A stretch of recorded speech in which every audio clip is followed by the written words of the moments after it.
Hey, this is Kyle T. Mosley of the Saints News Network with Mr. John Hendrix of the Saints News Network. How you doing, bud? I'm good, man. It's been a crazy day over here in Jacksonville and a crazy weekend. Just crazy several weeks, honestly. Yeah. I know you guys been going back and forth covering the team, and some of those guys been in Dallas, and you had some property damage. I hope everything's well with you. It's good, yeah. Just stuff that, can be replaced and fixed, right? Roof gets damaged. Got to put a new roof on, all that craziness, but family's good and all's well here. And so we're here covering a football game, and life kind of goes on. So life goes on, and you have to adapt in the National Football League. It doesn't matter if you have an injury or if you have new players, but the Saints surely look like they adapted without Drew Brees, and the Jameis Winston era has taken off. Yeah, and look, again, this goes back to something they've talked about even since the storm has hit, that nobody's going to feel sorry for them, right? Nobody was going to come in and be like, oh, wow, you got a hurricane, sorry. You have to go to TCU, sorry. Oh, you can't play at your Superdome for the game, sorry. No, this is a team that came in here focused, and this is one of the things that we talked about a lot is Sean Payton, master at motivating his team, getting them focused and dialed in. They had energy all day. They had it in all three facets of the game. Jameis Winston was super impressive, but, man, that defense looked outstanding. Yeah. I mean, anytime you can force Aaron Rodgers into one of his worst days as a professional football player, I mean, that says a lot, especially what happened last year. And, guys like Marcus Williams even told us post-game, was like, hey,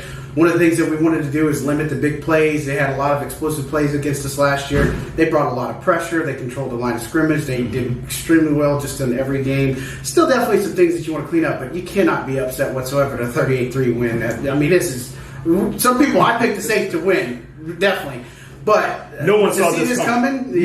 Nobody saw this coming. No one saw this coming, especially a lot of the national media. They really had the Packers down in the Saints by a good number. But, Sean Payton, he prepared the team very well. And Winston talked about preparation. I think he said, his trainer said, there's no when you have preparation, there's no such thing as pressure. Right. And the New Orleans Saints looked like they did not have any pressure on them. Think about this. You were talking with Nick Underhill and Mike Triplett. Jameis Winston only had up to 100 yards passing in the third quarter going into the fourth quarter. Yeah, he had 4 touchdowns, and he hadn't even passed 100 yards. And then he hits the bomb to Deontay Harris, and he has the extra touchdown there. I mean, this is just an incredible thing about Jameis Winston. I think the thing we think about it, just appreciate most and just gut reaction, because obviously, just like Sean Payton, let's look at the film, let's look at this again, second and third look.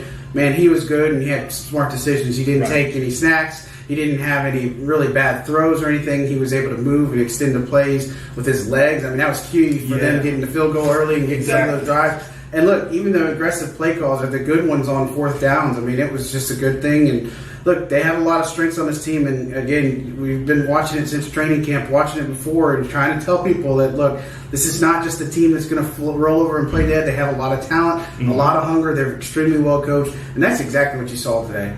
Yeah. All right. So if you have to key in on a couple of outstanding players of the game, who would those guys be? Well, I'd say first and foremost, it's got to be the entire offensive line. I mean, when you lose Eric McCoy, that's a tough, brutal loss. But, man, Cesar Ruiz, we talked a lot about this guy in this offseason, lost 15 pounds and then put it all back with muscle. Tremendous. He moves over to center, doesn't really miss a beat. And Calvin Throckmorton's a guy that we didn't really even talk about in training camp a lot. I saw a little of him, right? And I saw him, taking some snaps at center. That's obviously another situation to look at. But look, the offensive line did extremely well. Good pockets, good pressure, and the best part is they moved the ball in the trenches. Alvin Kamara, definitely a huge game. Tony Jones Jr., another great game. Receiving-wise, I mean, you saw some Adam Troutman get active early and often, but again, Juwan Johnson when it counted. Chris Hogan gets a touchdown. Deontay Harris at the bomb. I mean, all these things. And then defensive side of the ball, I thought Marcus Davenport looked amazing. I mean, and again, we've said it during training camp practice, it wasn't just that, I mean, this is a guy who didn't have an off-season program. This is the first time he was able to do an off-season program, and then he's looked like that in practice. He's looked like that in the preseason, and it translated into week 1. So between him, Paulson Adebo, the rookie, kind of on an island, right? You're facing Aaron Rodgers in your first test, but you get a pick. You do extremely well. Yeah, almost a pick 6. So, a lot of good things that we've seen from this Saints team. I mean, there's just a few of them to call out, but there were so many good performances here. Yeah, so many good performances. I have to go back to one key, and people have talked about this all the long I've been growing up. If you have a great defense, you have a chance at a championship. Yep. I know it's still early in the game, and the New Orleans Saints defense, ever since last season, has really played very, very well. Just a few thoughts on those guys. Yeah, look, I think that the speed is the big thing, right? And it's not just Mario Davis. I mean, this is a guy on just approaching the other side of 30, right? And everybody thought he's going to be a guy that just regresses.